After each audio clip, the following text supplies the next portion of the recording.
Bon, on est là avec Mustapha chez qui on était l'autre jour. Et là on a Linda à gauche, on a Lisa à droite. On a pas de patte devant. Et là on a donc Mika qui est là. On a Jimmy avec qui ce matin on a été faire un petit boutique. Et Stéphanie qui est là.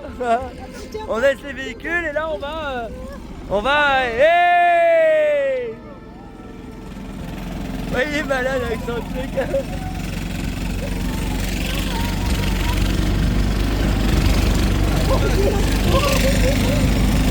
Ça envoie quand même.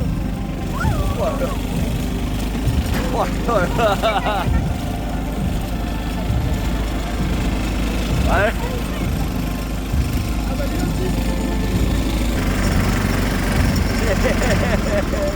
Extraordinaire. Voilà. Voilà.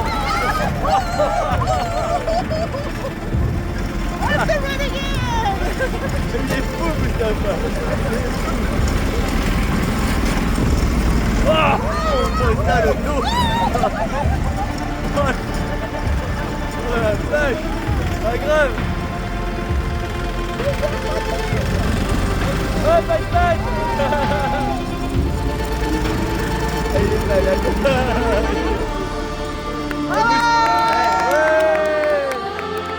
Bon, allez, Ali c'est un grand fou quand même. Moi je te le dis.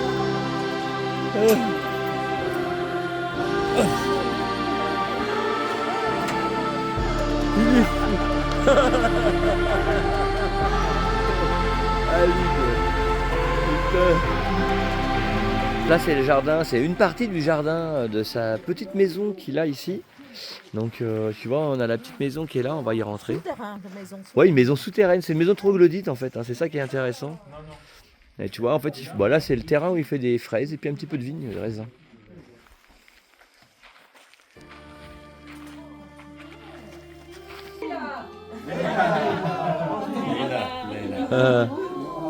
Cet espace encore qu'il y a là.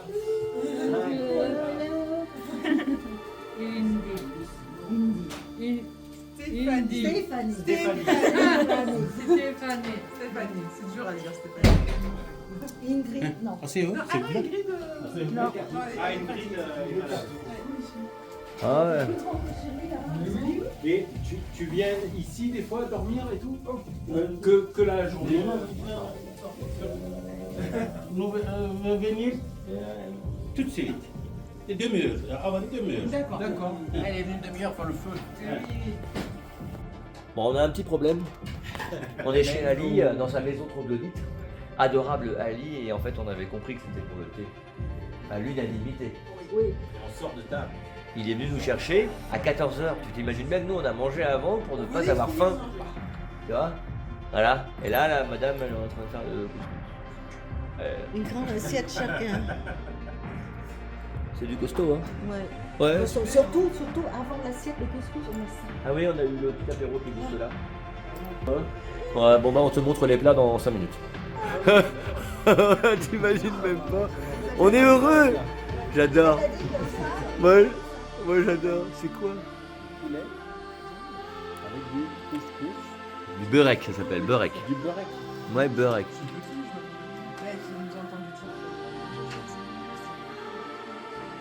Ouais, je pense. Il a dû lui dire, serre pas trop.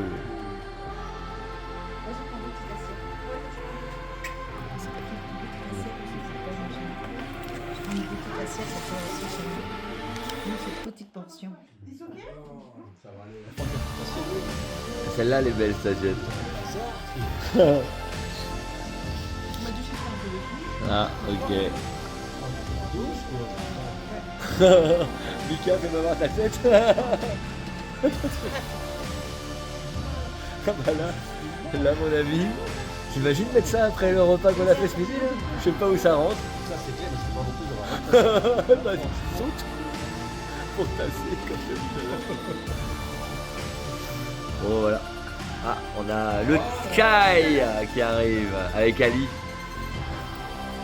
Pas de sucre, hein.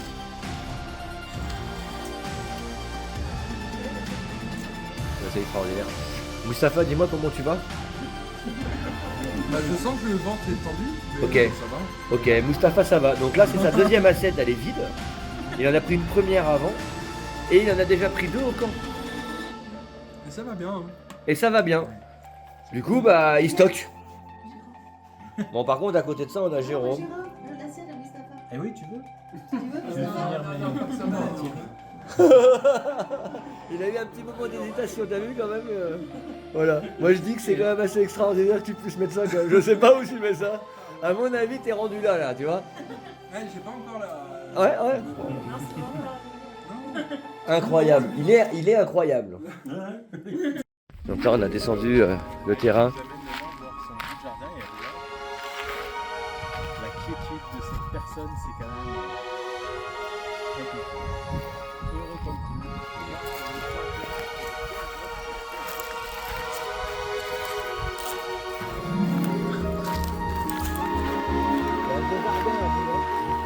Regarde ça.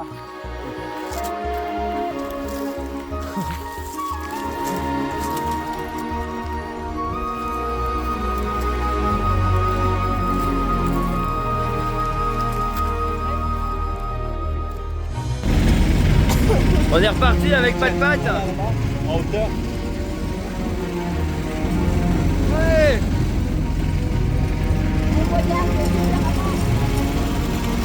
Et on a toujours Ali qui nous conduit, donc là on est parti pour aller voir le fond du jardin apparemment. Ouais. Ah non, on rentre pas je t'aime.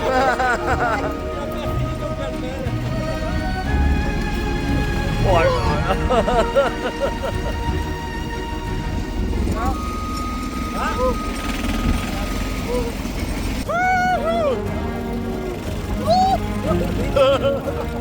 Reste accroché, Steph, reste accroché. Pose tes fesses. Hey, Ali, c'est un malade, Ali. C'est un malade. Wouhou. Attention au délire. Moi je me suis mis comme ça pour essayer. Oh là là, il va où là?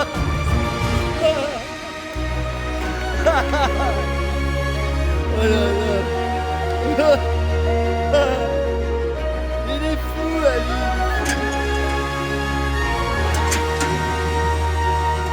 Ah. Ah ouais, jardin. Là c'est la fin du jardin et l'entrée est à l'endroit où on était tout à l'heure. Il a 60 000 mètres carrés. C'est dinguissime ce qui nous arrive. Mais en fait la Turquie c'est tout le temps quoi. C'est partout où on va, on fait des rencontres exceptionnelles. Donc là il nous dit que ce qui est là-bas là qu'on voit, le rocher, c'est une autre maison. Oh putain. C'est une autre maison donc c'est un peu fou. Regarde le décor qu'il a. C'est fou.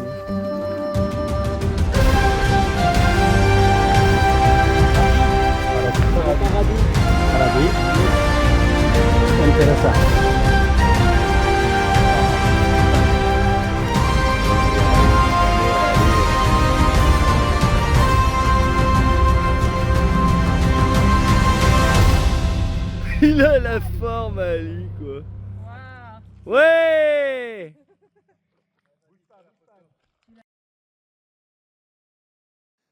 Bon, c'est le 4e jour ici, on s'en lasse pas.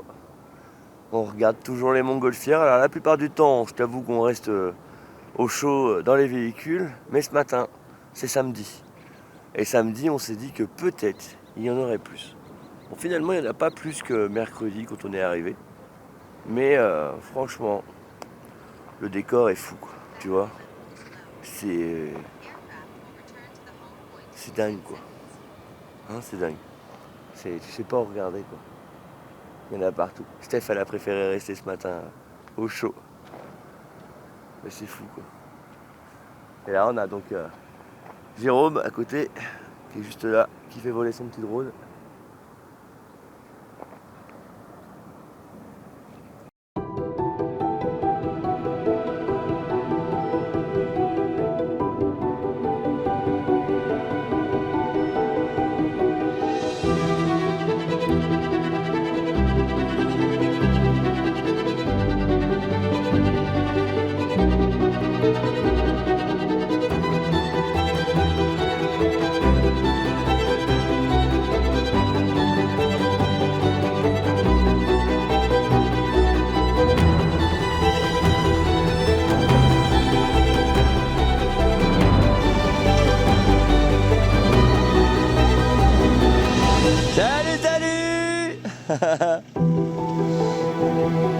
Oublie pas de gonfler tes pneus.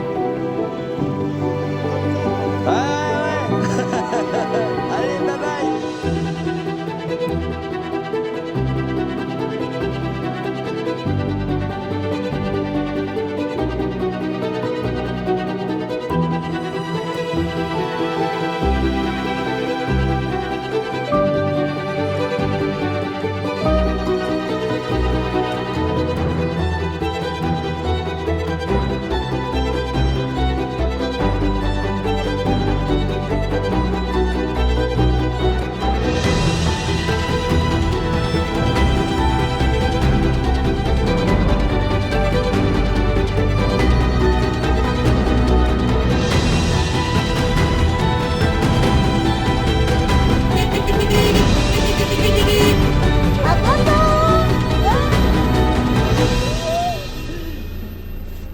Au revoir Lisa.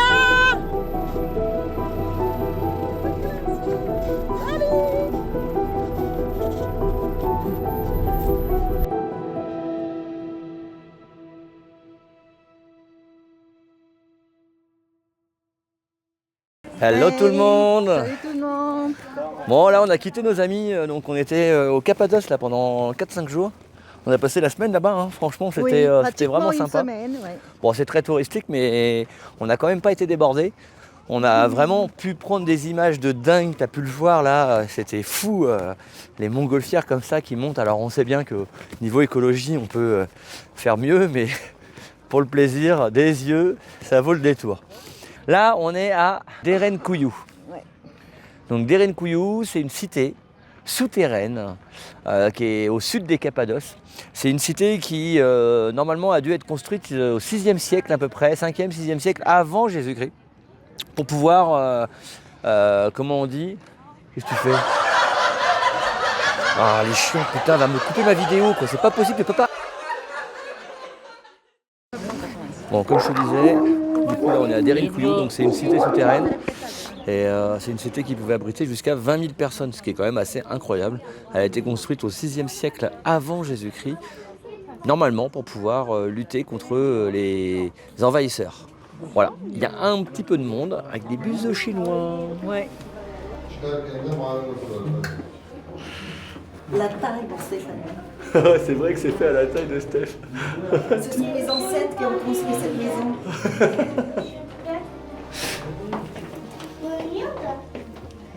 Moi, c'est un peu plus à l'étroit. Regardez, ma maison. Steph, c'est vraiment à ta taille. Putain, elle est debout, Steph, et elle passe. Donc là, on est toujours au premier étage. Il y a beaucoup d'étages ici. Il y a des puits qui ont été créés pour la ventilation. Imaginez un village turc paisible, des maisons de pierre, des ruelles étroites. Rien ne laisse présager que sous vos pieds se cache l'un des plus grands mystères archéologiques du monde. En 1963, un habitant décide d'abattre un mur dans sa cave. Mais derrière la roche, il découvre un tunnel, puis un autre et encore un autre. Une ville entière se dévoile, creusée à plus de 85 mètres sous terre, avec des habitations, des cuisines, des églises, des puits d'aération et même des écuries. une cité capable d'accueillir jusqu'à 20 000 personnes. Les historiens s'accordent à dire que ce sont les Phrygiens, un peuple d'Anatolie qui aurait commencé à creuser ces galeries autour du 8e siècle avant Jésus-Christ. Tu vois, une grille de ventilation. Ils faisaient des puits pour pouvoir aérer. C'est fou. Poursuivi ensuite par les Byzantins. Donc là, on est déjà descendu. Donc c'est le 2e étage souterrain. On dit qu'ils fuyaient les invasions, qu'ils se réfugiaient ici pour échapper aux armées ennemies.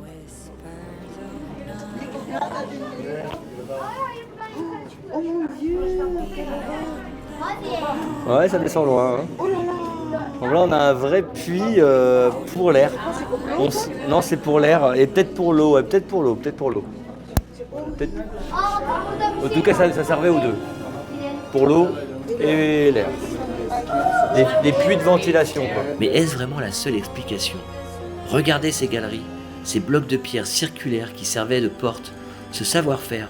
Comment ont-ils pu, avec des outils rudimentaires, creuser un réseau si complexe, aéré par des puits ingénieux, capables de faire vivre des milliers de personnes, sous terre, sans lumière naturelle, sans technologie avancée?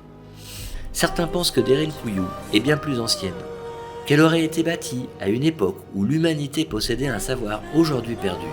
Une époque où les anciens bâtisseurs, maîtres de la pierre, sculptaient des sanctuaires souterrains, non pas pour se cacher des hommes, mais d'autres choses.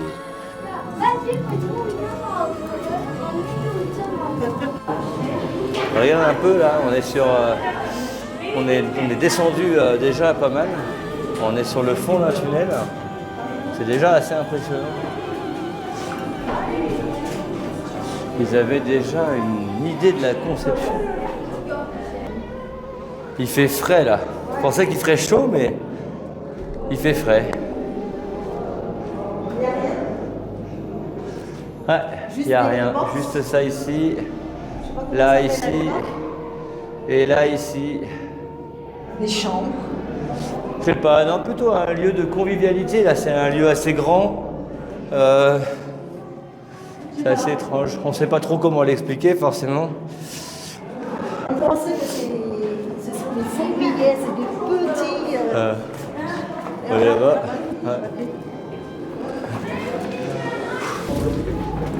Ah.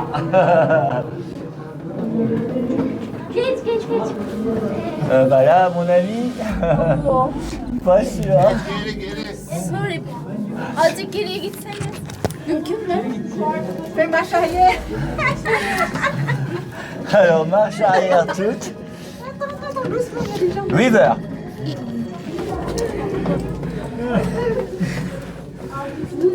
Je peux. 4 kişi var arkada. Bitmiymiş ya. En tout cas, on rigole bien.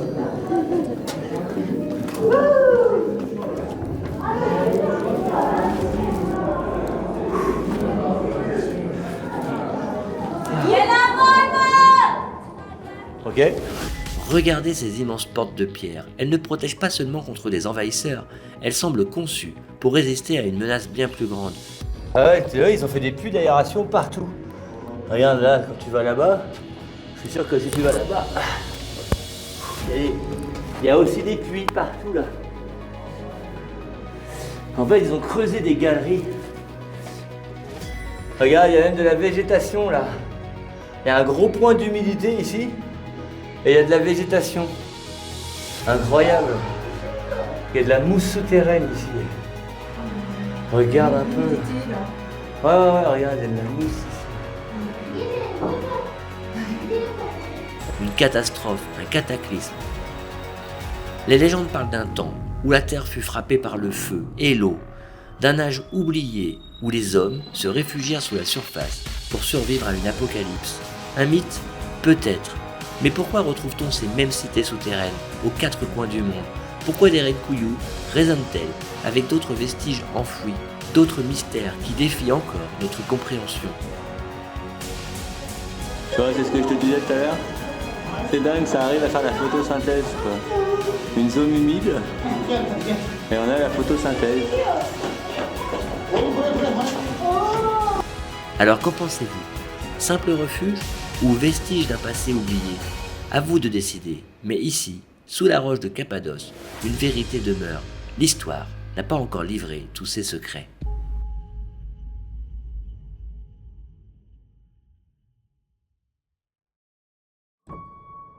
Là, on est arrivé au lac salé de Tuzin. Incroyable moment, on vient de traverser une usine qui nous a bien expliqué qu'il fallait absolument pas qu'on filme. C'était une usine de récupération de sel, mais c'est gigantesque. Quand tu vois les marais salants à Guérande d'où on vient, c'est vraiment artisanal à côté.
Allez, c'est parti, on est sur le lac Salé.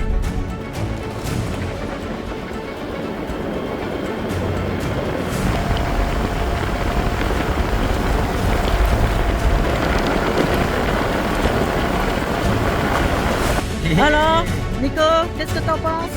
Moi, je pense qu'on est un peu... Toi, t'es fou. Mais d'abord, pour l'instant, on a le lac Salé. Pour le moment, pas trop de problèmes. Oui, mais il faut dire que t'es en train de faire des traces toi-même là. Oui, mais là, regarde, il y a des traces ici aussi. Je vois que personne ne s'est enfoncé à ce moment-là, donc on est plutôt...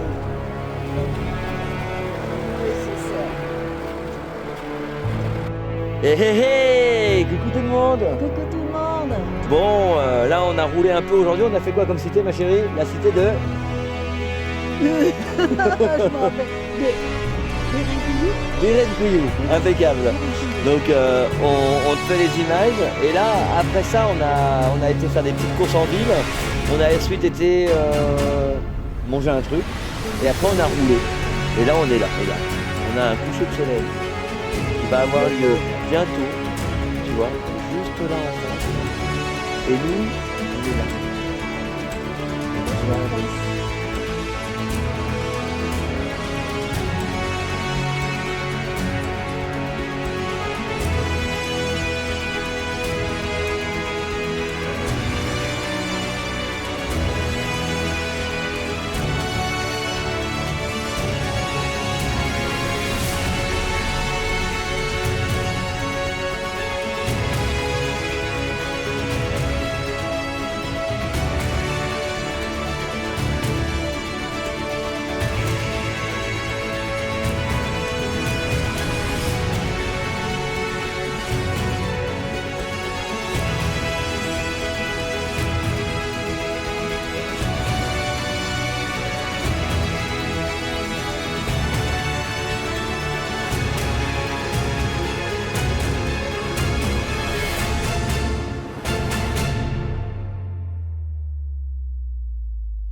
tu aimes nos aventures, alors like, commente et abonne-toi.